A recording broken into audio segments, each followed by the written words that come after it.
আজি সন্ধিয়া অনুষ্ঠিত এই নাগৰিক সভাৰ মহোদয় নিৰ্দিষ্ট ব্যক্তিসকল আৰু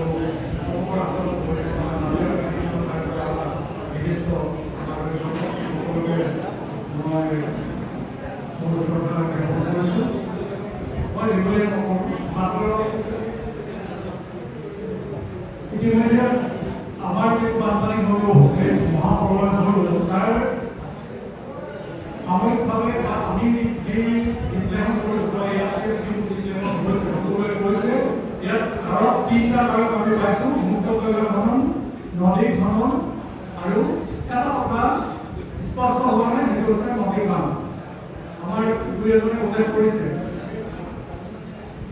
বিভনৰ ওপৰত এটা প্ৰস্তাৱ কৰা হৈছিলে, 86 মেগাৱাটৰ নদী বান্ধৰ প্ৰস্তাৱ হৈছিলে, কিন্তু তাত প্ৰায় 2000 হেক্টৰ মাটিৰ প্ৰয়োজন হোৱাৰ কাৰণে তাত হৈ নুঠিল। কিন্তু তাৰপিছত তেওঁলোকে দুটা মিডিয়াম ৰেঞ্জৰ 18 মেগাৱাটৰ দুটা প্ৰকল্প তেওঁলোকে প্ৰপ'জ কৰিছে নাগালেণ্ড গভৰ্ণমেণ্টে, আৰু এটা ৰিভু 3 ডেম, এইটো 2025 চনৰ 24 মাৰ্চত এই ডেমটোৰ আধাৰ দিনা হৈ গৈছে। আৰু এইটো আমাৰ এটা সন্দেহ হৈছে যে যিহেতু আধাৰ দিনা 2025 চনৰ 24 মাৰ্চত এইটো আধাৰ দিনা হৈছে, গতিকে তাৰপিছত নিশ্চয় এই ডেমটোৰ কাম তেওঁলোকে তাত চলাই আছিল। আৰু সেই ডেমটোৰ কাম দিয়া আছিল নাডু কনষ্ট্ৰাকশ্যন লিমিটেড নামৰ এটা কোম্পানী। আৰু অতি আচৰিত ধৰণে যেতিয়া ইয়াত এই ডেম বা অন্যান্য অবৈধ কথাবোৰ আহিলে, তাৰপিছতে এই মানুহ কনষ্ট্ৰাকশ্যন কমিটিৰ যিটো ৱেবছাইট আছিলে সেই ৱেবছাইটটো বন্ধ হৈ গ'ল। গতিকে তাৰ পৰা আমি এটা কথা অনুমান কৰিছোঁ যে এই যিটো পানী আহিছে, পানীৰ ধৰণটো কথা সকলোৱে কৈছে যে আমাৰ ডিব্ৰুগড় অঞ্চলত 11 ফুট ওপৰলৈকে 12 ফুট ওপৰলৈকে পানী উঠিছিল।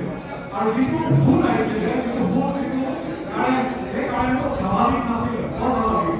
গতিকে ক'ৰবাত জমা হৈ থকা পানী উল্লেখ কৰি গৈছে যে নিশ্চয় ক'ৰবাত পানী জমা হৈ থাকিব লাগিব, আৰু সেই পানী জমা হোৱাটো সেই পানীটো বান্ধ ভাঙি আহিব লাগিব, আহিলেহে এনেকুৱা এটা আহোঁ আমি খবৰ পাব পাৰোঁ। গতিকে আমাৰ এতিয়াও সন্দেহ আছে যে যিটো প্ৰকল্প তেওঁলোকে 18 মেগাৱাটৰ প্ৰকল্প তাত নিৰ্মাণ আধাৰ দিনা কৰিছিলে, সেইটো নিশ্চয় তাত অভাৰ ডেমটো তেওঁলোকে অভাৰ ডেম বনাই কাম তাত চলাই আছে। সেইটো আমাৰ এটা সন্দেহ। সেইকাৰণে তদন্ত এই কথাখিনি ভৱিষ্যতে হয়তো ওলাব বুলি আমি আশা ৰাখিছোঁ। আৰু দ্বিতীয়টা কথা হ'ল, মই এটা কথা সদস্য আছে 2019 চনৰ 3 জুলাই এটা সুপ্ৰিম কোৰ্টৰ ভাৰ্ডিক্ট আহিছিলে মেঘালয় গভৰ্ণমেণ্টৰ এগেইনষ্টত, আৰু সেইটো আছিলে ষ্টেট অফ মেঘালয় আৰু অল ডিভিনেশ্যনেল ষ্টুডেণ্ট ইউনিয়নৰ মাজত এটা কেছ হৈছিলে। আৰু সেই কেছটো আছিলে তাত হৈ থকা ৰেড হোম মাইনিং, অবৈধ ৰেড হোম মাইনিঙত তাত শ্ৰমিকৰ মৃত্যু হৈছিলে, আৰু তাত কম্পেনচেশ্যনৰ বিষয়টো হ'লে এই গোটেই বিষয়টোৰ ওপৰত এটা সুপ্ৰিম কোৰ্টত এটা কেছ চলিছিলে। আৰু সেই কেছটোত 100 কোটি টকাৰ সুপ্ৰিম কোৰ্টে 100 কোটি টকাৰ পেনাল্টি ইম্প'জ কৰিছিলে। গতিকে আমি যিহেতু নাগালেণ্ডৰ কয়লা খনন হৈছে, ঠিক কথা, আমি কৈছোঁ যে নাগালেণ্ডৰ কয়লা খনন হৈছে, আমি ইয়াৰ পৰা কম কৰিব নোৱাৰোঁ। চৰকাৰে কৈছে একেটা কথা, আমি কম কৰিব নোৱাৰোঁ, আইনগত ভাৱে আমি তাত কম কৰিব নোৱাৰোঁ। আৰু তাৰ মাটিৰ কথাটো সকলোৱে জানে যে তাৰ মাটিৰ মালিক হ'ল প্ৰত্যেকজন তাত বাস কৰা নিবাসী। গতিকে তাত এইটো আমি এইটো নিৰ্মাণ কৰিব নোৱাৰোঁ, যিহেতু আমি ভুগিলোঁ। আমাৰ ইয়াত ক্ষতি হ'ল, ক্ষতিপূৰণৰ বাবে আমাৰ সঞ্চালক মহোদয়, মই এটা কথা সঞ্চালক মহোদয়ক অনুৰোধ কৰিব বিচাৰিছোঁ, যিহেতু আপুনি হাইকোৰ্টৰ লগত জড়িত, গতিকে আপুনি ভালকৈ জানিব যে আমি এইটো যিটো আমাৰ ক্ষতি হ'ল, এই ক্ষতিৰ কাৰণে আমি হাইকোৰ্টত বা সুপ্ৰিম কোৰ্টত এখন কেছ কৰিব নোৱাৰোঁ। আমাৰ কম্পেনচেশ্যন কিমান কৰি নাগালেণ্ড গভৰ্ণমেণ্ট কৰিব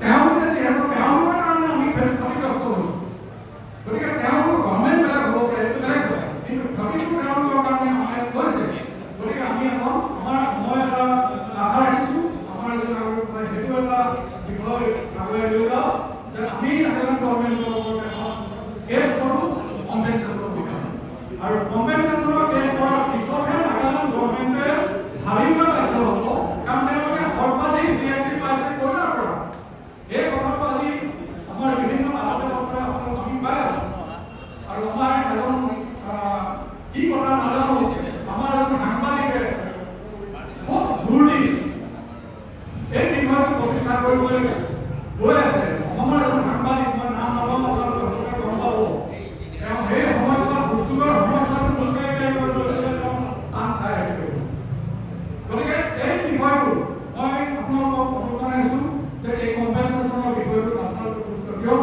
আৰু তদন্তৰ আমাক লাগিবই সম্পূৰ্ণ তদন্তৰ প্ৰতিবেদন আমাক লাগিব তাত প্ৰৱেশক সমাজসেৱক আৰু আমাৰ এগৰাকী আমাৰ নাজিৰাৰ যি বৰুৱা আছিলে তেওঁ উল্লেখ কৰিছে যে আমাৰ প্ৰতিনিধি যিটো তদন্ত কমিটি হয় তদন্তত আমি সেইটো ডিমাণ্ড ৰাখিব লাগে যাতে আমাৰ প্ৰতিনিধি ৰাইজৰ প্ৰতিনিধি হিচাপে সেই তদন্ত সমিতি বা সেই সমিতিখনত যাতে আমাৰ মানুহ থাকে আৰু নদীখনৰ কথাটো কৈ কৈছোঁ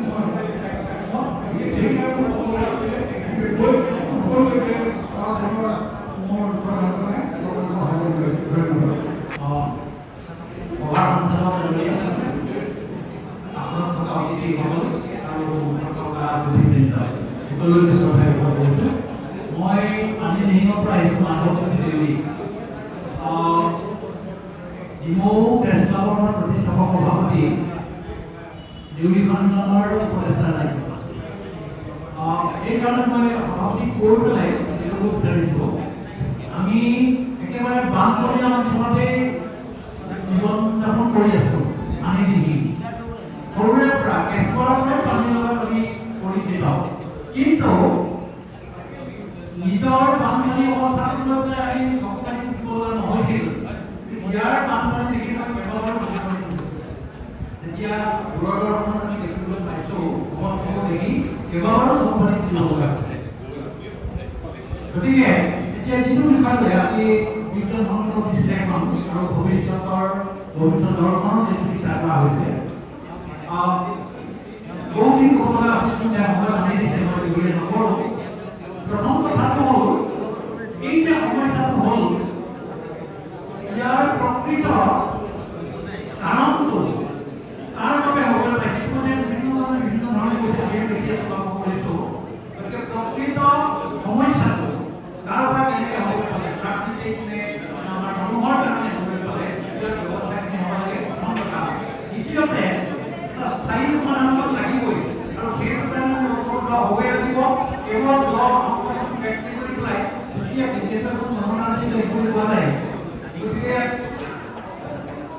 আন্দোলনৰ বিপৰীত আন্দোলনৰ বাদ দি ঐক্যবদ্ধ নোহোৱাকৈ আমি কোনো সমস্যা সমাধান কৰিব নোৱাৰোঁ মই অকলে বহুত কিবা কৰিব পাৰোঁ কিন্তু আমি যদি একত্ৰিত হৈ কিবা কৰিব পাৰোঁ নকৰোঁ তেতিয়াহ'লে সমাধান নাপাওঁ কাৰণ এইকাৰণে কৈছোঁ দেশখনৰ মুখ্যমন্ত্ৰীজনে যেতিয়া কৈ দিয়ে যে জলসীমা এইটো হৈছে তাৰমানে আমি সকলোৱে জানো কি কাৰণে হৈছে দেশখনৰ মুৰব্বীজনে তেনেকৈ আমাক জনসাধাৰণক ভুলভাৱে পৰিচালিত কৰিছে বিপথে পৰিচালিত কৰিছে গতিকে প্ৰকৃত কাৰণটো আমি ঠিক কৰিব লাগিব আৰু স্থায়ী সমাধানৰ ব্যৱস্থা কৰিব লাগে তাৰ বাবে এটাই শেষ কথা আমি দল নোহোৱা নিৰ্বিশেষে এক হ'বই লাগিব সমস্যাটো আমাক স্থায়ী সমাধান লাগে আৰু আমাৰ ইয়াৰ প্ৰকৃত কাৰণ গ্ৰহণ কৰিব লাগে ফলত বহুতখিনি হ'ব নকওঁ গতিকে সকলোকে ধন্যবাদ জনাইছোঁ আমি এক হ'ব লাগিব এক হৈ আগবাঢ়িবই লাগিব ধন্যবাদ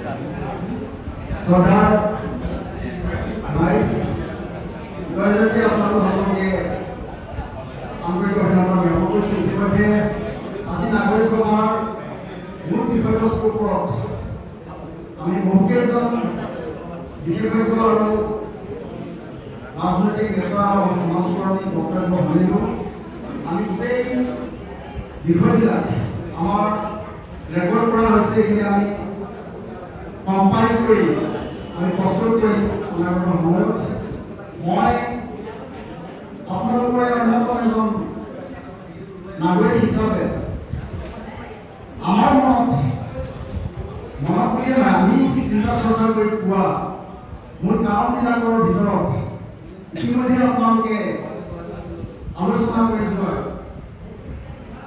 তাৰ সৈতে আমি সহযোগ কৰিব বিচাৰিছোঁ যে আজি দীৰ্ঘদিন ধৰি কেন্দ্ৰীয় চৰকাৰ আৰু ৰাজ্য চৰকাৰে গ্ৰহণ কৰা যি ভূ অৰ্থনৈতিক নীতি, এই ভূ অৰ্থনৈতিক নীতিৰ ফলশ্ৰুতিত আমি এনেধৰণৰ বিপৰ্যয় কেৱল উজনি অসমৰ এই 3-4খন জিলাতেই নহয়, দেশৰ বিভিন্ন ৰাজ্যত এনেকুৱা দুৰ্যোগ বিপৰ্যয় আমি সন্মুখীন হৈ আহিছোঁ। এইটো অনস্বীকাৰ্য। গতিকে চৰকাৰে গ্ৰহণ কৰা নীতিতে যিহেতু আমাৰ এই দুৰ্যোগবিলাকৰ মূল কাৰণটো জড়িত হৈ আছে, এই কথাটো আমি অনুভৱ কৰিব পাৰিব লাগিব। অতি শেহতীয়াকৈ যিবিলাক গভৰ্ণমেণ্ট এই চৰকাৰবিলাকে গ্ৰহণ কৰা কৰ্পৰেট কেপিটেলিষ্ট বা কৰ্পৰেটাইজেশ্যনৰ ভিত্তিত কেৱল তেওঁলোকৰ স্বাৰ্থ সুৰক্ষিত কৰাৰ কাৰণে, দেশৰ সম্পদ লুণ্ঠনৰ কাৰণে যিবিলাক নীতি গ্ৰহণ কৰিছে, সেই নীতিৰ ফলত এই দুৰ্যোগ অৱধাৰিত। এতিয়া আমি বিজ্ঞানসন্মত বিশ্লেষণ কৰিছোঁ, বহুতে যুক্তি আমি আগবঢ়াই এই কাৰণবিলাক বিচাৰি উলিয়াইছোঁ। আমি আজি নাগৰিক সভাৰ তৰফৰ পৰা আমি দাবী আমি সিদ্ধান্ত গ্ৰহণ কৰিব লাগিব, প্ৰস্তাৱ গ্ৰহণ কৰিব লাগিব। এই নীতিগত বিৰোধিতাৰ ভিত্তিত এটা অন্যতম প্ৰস্তাৱ আমি ল'ব লাগিব। চৰকাৰে গ্ৰহণ কৰা, চৰকাৰে বিগত সময়ছোৱাত যিটো আমাৰ বহনক্ষম উন্নয়ন সাস্টেইনেবল ডেভেলপমেণ্টৰ বিষয়টো সম্পূৰ্ণ অৱজ্ঞা কৰি যিধৰণে তেওঁলোকে নীতি নিৰ্ধাৰণ কৰি সম্পদ লুণ্ঠন কৰিছে, ইয়াৰ ফলশ্ৰুতিত আচলতে এই বিপৰ্যয়, এই কথাটো আমি অনুভৱ কৰিব পাৰিবই লাগিব। গতিকে পাহাৰত যিধৰণৰ অপেন কাষ্ট মাইনিং হৈছে, এইটো অন্যতম প্ৰধান কাৰণ। দীঘল নদীত যিধৰণৰ অবাধ গতি, পাহাৰৰ কোনো চিন্তাও নোহোৱাকৈ যিধৰণে শিল খনা হৈছে, বালি খনা হৈছে, তাৰ ফলত এই বিপৰ্যয়। কোনো নীতি বহিৰ্ভূতভাৱে এই ধৰণৰ যি চৰকাৰ জড়িত থাকি এই কাম কাজবিলাক কৰিবলৈ, লুণ্ঠন কৰিবলৈ সুবিধা দিছে। গতিকে এই কাৰণবিলাক সকলোৱে আমি বিশ্লেষণ কৰিছোঁ। গতিকে এই কাৰণবিলাক যদি নাইকিয়া কৰিব লাগে, তেতিয়াহ'লে আমি 4টা দিশত গুৰুত্ব দিব লাগিব। 4টা দিশত গুৰুত্ব দিবলৈ যাওঁতে প্ৰকৃত কাৰণবিলাক বিজ্ঞানসন্মতভাৱে বিচাৰি উলিয়াবলৈ চৰকাৰক এখন বিশেষজ্ঞ কমিটি, যিখন বিশেষজ্ঞ কমিটিত কেৱল চৰকাৰৰ বিশেষজ্ঞসকলেই নহয়, অন্যান্য বিশেষজ্ঞসকলকো লগত লৈ সেই বিশেষজ্ঞ সমিতি আমি গঠন কৰিবলৈ এটা প্ৰস্তাৱ ল'ব লাগিব। ইয়াৰ পিছতে আমি চৰকাৰসমূহক বাধ্য কৰিবৰ কাৰণে এই যিটো প্ৰলয়ংকৰী বিধ্বংসী বান, এই 4 জিলাত এই বানক ৰাষ্ট্ৰীয় দুৰ্যোগ হিচাপে ঘোষণা কৰিবলৈ আমি এটা প্ৰস্তাৱ ল'ব লাগিব। তাৰ পিছতে হয়তো আমি অসমৰ বান গৰাখহনীয়া সমস্যাক আমি ৰাষ্ট্ৰীয় সমস্যা হিচাপে ঘোষণা কৰিবলৈ বাধ্য কৰিব লাগিব। চৰকাৰৰ এইকাৰণে কৰণীয় আছে। আৰু ইয়াৰ পিছতে চতুৰ্থ বিষয়টো হৈছে আমি ৰাইজে সজাগতা অৱলম্বন কৰিব লাগিব। আৰু এইখিনি কৰিবলৈ যাওঁতে ৰাইজ সচেতন হৈ থাকি আমি এইখিনি কাৰ্যকৰী কৰিছে নে নাই কৰা, তাৰ কাৰণে যি ধৰণৰ গণতান্ত্ৰিক প্ৰক্ৰিয়াৰে আমি সংগ্ৰামী হওক, কাৰ্যসূচী হওক কৰিবলগীয়া আছে, সেইবিলাক আমি কিন্তু ল'ব লাগিব। এইবিলাক যদি আমি নলওঁ, এইবিলাক কাম যদি আমি নকৰোঁ, এইবিলাকৰ কাৰণে যদি আমি চৰকাৰক বাধ্য নকৰোঁ, দল মত নিৰ্বিশেষে, ধনী দুখীয়া নিৰ্বিশেষে, এইবাৰতো বান বিধ্বংসী মানে ধনী দুখীয়া মাজত পাৰ্থক্যই নাইকিয়া কৰিলে।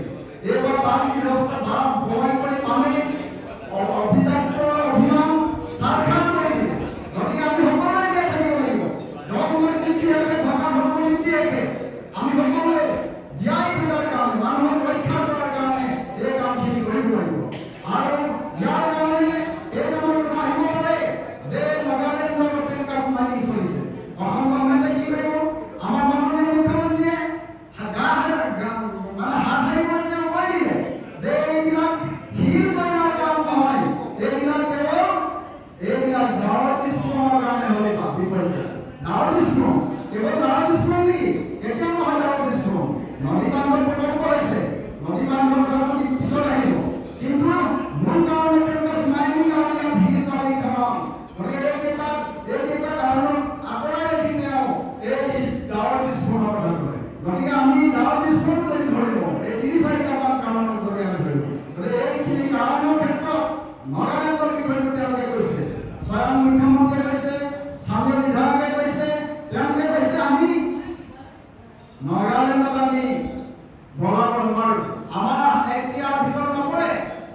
চৰকাৰে যদি কিবা ক্লেছ আহিব পাৰে তেতিয়াহ'লে তেনেকুৱা ধৰণৰ প্ৰক্ৰিয়ালৈ যাব পাৰে।